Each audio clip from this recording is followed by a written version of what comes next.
Hello guys. Last episode में हमने देखा था आइस रिवर वैली के लीडर बिंगहे और वू क्लैन के एक एल्डर के बीच फाइट चल रही थी।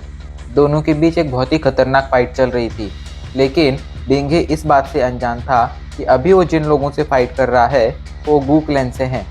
कुछ देर बाद वू क्लैन का वो एल्डर फाइट में गॉड सील में से एक स्किल का इस्तेमाल करता है, जिसे देख विंघे समझ जाता है कि ये लोग वू क्लैन के लोग हैं। और जैसे ही उसे पता चलता है वो डर से कांपने लगता है। वो अच्छी तरह जानता था वू क्लैन कितना ज़्यादा पावरफुल है। उसे पता था वू क्लैन मिडल रीजन में नहीं रहता था। वू क्लैन का अपना एक अलग डायमेंशन था।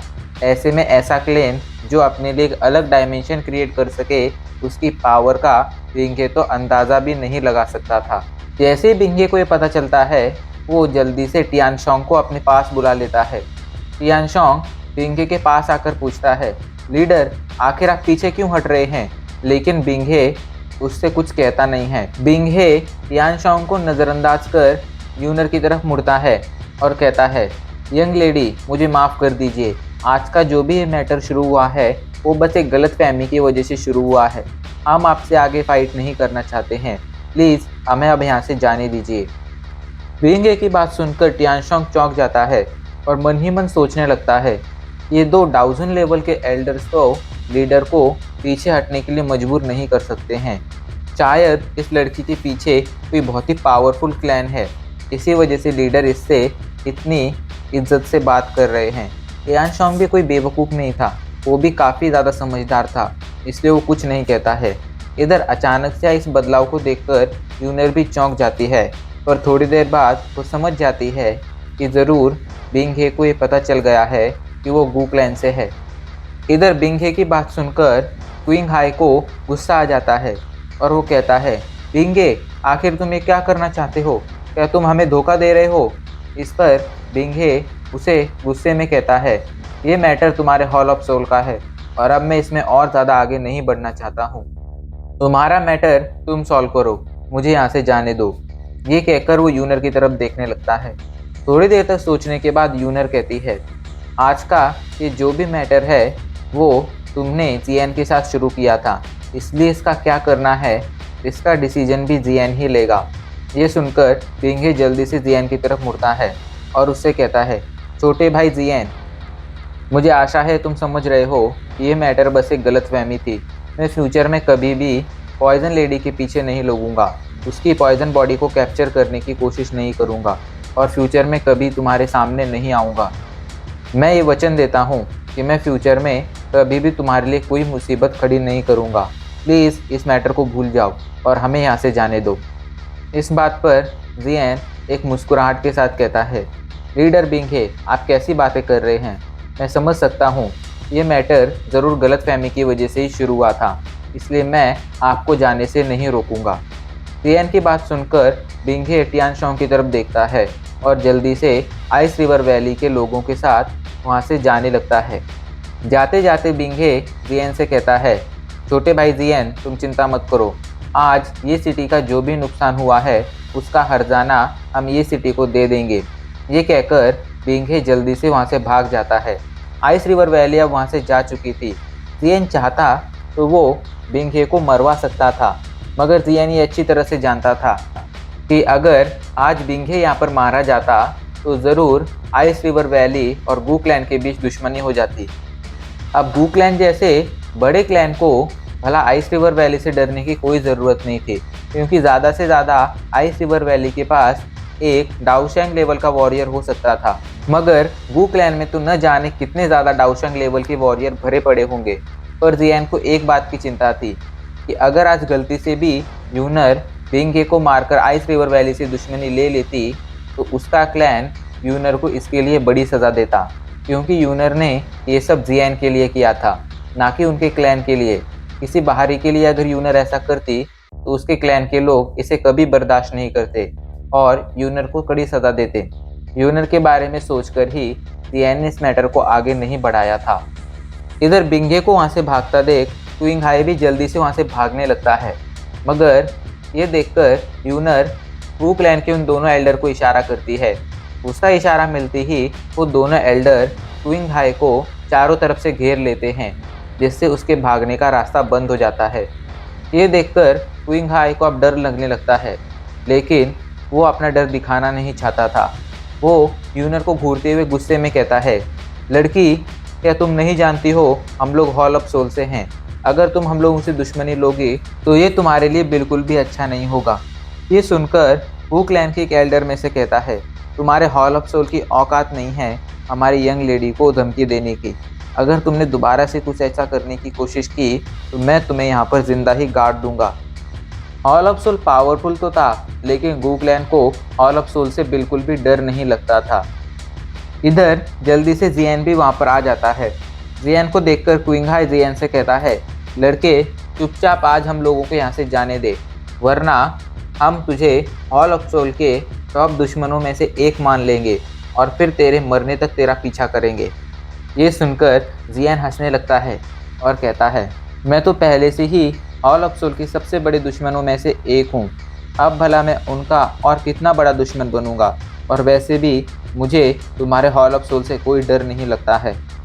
जब वक्त आएगा तब मैं तुम्हारे हॉल ऑफ सोल को जड़ से ख़त्म कर दूंगा।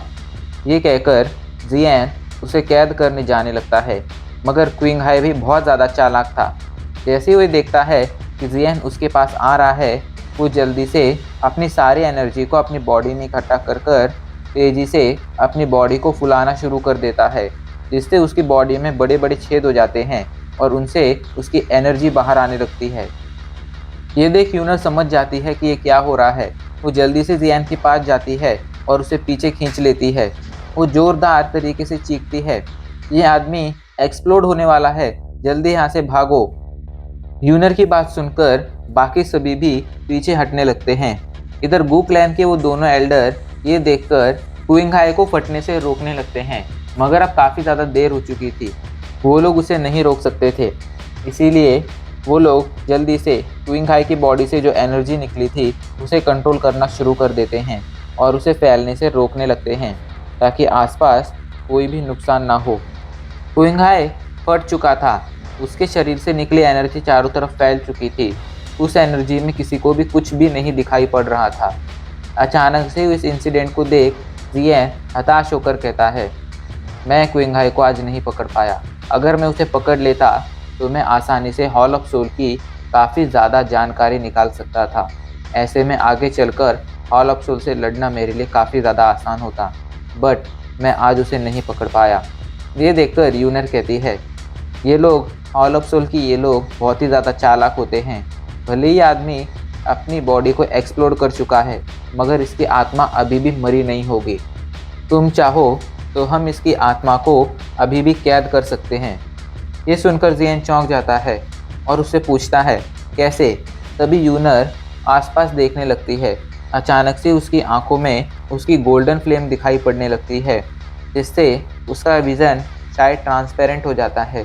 यूनर आसमान में फैली उस एनर्जी में कुछ देर तक देखती है, जिसके बाद वो अपनी जगह से गायब होकर आसमान में फैली क्विंग हाई की एनर्जी के अंदर चली जाती है। कुछ देर तक वहाँ पर कुछ नहीं होता है, मगर अचानक से ही कुछ देर बाद यूनर उस एनर्जी से बाहर आती है। यूनर के हाथ में अभी के लिए गोल्डन फ्लेम से बनी हुई एक बॉल थी और उस बॉल के अंदर क्विंग हाई कैद था। क्विंग हाई की आत्मा कैद थी। यूनर जल्दी से जियन के पास जाती है और उसे वो बॉल देते हुए कहती है, ये देखो, इसके अंदर क्विंग हाई की आत्मा कैद है। तुम चाहो तो आसानी से इसे कैद कर सकते हो। ये देखकर जियन जल्दी से यूनर से वो बॉल ले लेता है और क्विंग हाई की आत्मा को अपने पास मौजूद एक जेड बॉटल में डालकर उस जेड बॉटल को वॉलनट फ्लेम से बंद कर देता है। जियन अभी के लिए काफ़ी ज़्यादा खुश था। इधर आसमान से वो दोनों एल्डर भी जल्दी से यूनर और जियन के पास आ जाते हैं। जियन जल्दी से उन दोनों को शुक्रिया करने के लिए झुकता है, लेकिन तभी वो दोनों एल्डर्स उसे ऐसा करने से मना कर देते हैं और कहते हैं, ये सब हमने यंग लेडी के कहने पर किया, इसलिए तुम्हें उन्हें थैंक यू कहना चाहिए। वैसे जब से तुम मिडल रीजन में आए हो, यंग लेडी लगातार तुम पर नज़र रख रही हैं।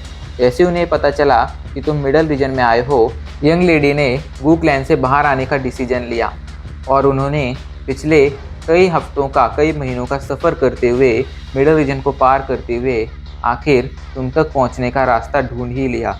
पिछले इतने टाइम में यंग लेडी ने तुम्हारे लिए इतनी परेशानी उठाई है, ये देखकर तो हम भी शॉक हैं। आज तक हमने कभी भी उन्हें किसी के लिए ऐसा करते हुए नहीं देखा है। उसकी बात सुनकर जियान थोड़ा चौंक जाता है, जिसके बाद वो एक गहरी सांस लेता है। वो समझ गया था यूनर ने उसके लिए काफ़ी ज़्यादा मुसीबतों का सामना किया है।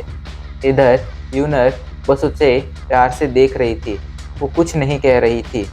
तभी अचानक से जियान को अपने शरीर के अंदर कमज़ोरी महसूस होने लगती है, क्योंकि उसने स्काई फायर 3 मिस्टीरियस चेंज को लगातार काफ़ी समय के लिए इस्तेमाल किया था, वो भी उसकी पीक लेवल पर। ऐसे में अब जियान के लिए अपने आप को और ज़्यादा संभालना मुश्किल हो गया था, क्योंकि स्काई फायर 3 मिस्टीरियस चेंज का यूज़ करने की वजह से उसकी बॉडी अब काफ़ी ज़्यादा कमज़ोर हो गई थी। जियान खुद को संभालता है, लेकिन तभी अचानक से उसे माहौल में गहमा-गहमी महसूस होने लगती है। जियान आसपास देखता है तो उसे पता चलता है यूनर और लिटिल फेरी डॉक्टर अभी के लिए एक दूसरे को घूर रही हैं। जियान समझ जाता है कि आखिर ये क्या मामला है, मगर जियान उन दोनों के बीच कोई भी दुश्मनी पैदा नहीं होने देना चाहता था।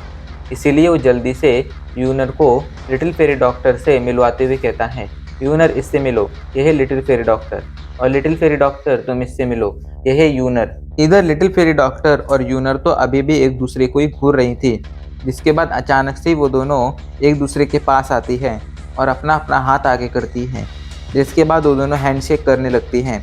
ये देखकर जियान थोड़ा शांत होता है, उसे लगने लगता है कि इन दोनों में अब दोस्ती हो गई है। मगर अगले कुछ ही पलों में उसका ये ख्याल उसके मन से गायब हो जाता है, जब वो देखता है कि यूनर के हाथों पर अभी के लिए उसकी गोल्डन फ्लेम दिखाई पड़ रही थी, वहीं लिटिल फेरी डॉक्टर के हाथों पर अभी के लिए उसकी पॉइजन डोईकुई दिखाई पड़ रही थी। दोनों ही हैंडशेक करते हुए एक दूसरे पर हल्का सा हमला करने की कोशिश कर रही थी। शायद वो दोनों ये दिखाना चाहती थी कि मैं सामने वाले से ज़्यादा बेहतर हूँ। जियान इस चीज़ को देखकर परेशान हो जाता है। वो समझ गया था दोनों एक दूसरे को सामने वाले से ज़्यादा पावरफुल दिखाना चाहती हैं, और मुसीबत की बात तो ये थी कि जियान इस मैटर में कुछ कर भी नहीं सकता था, सिवाय चुपचाप खड़े होकर देखने के। दोनों ऐसे ही एक दूसरे पर छोटे हमले करती हैं, मगर उन हमलों से उन दोनों को कोई चोट नहीं आती है, बल्कि वो छोटे हमले आपस में टकराकर गायब हो जाते हैं। जैसे ये तो पता चल गया था कि ये बस एक जलन की भावना है, उन लोगों के बीच कोई दुश्मनी नहीं है। और अब इसी के साथ हमारा ये एपिसोड यहीं पर ख़त्म हो जाता है।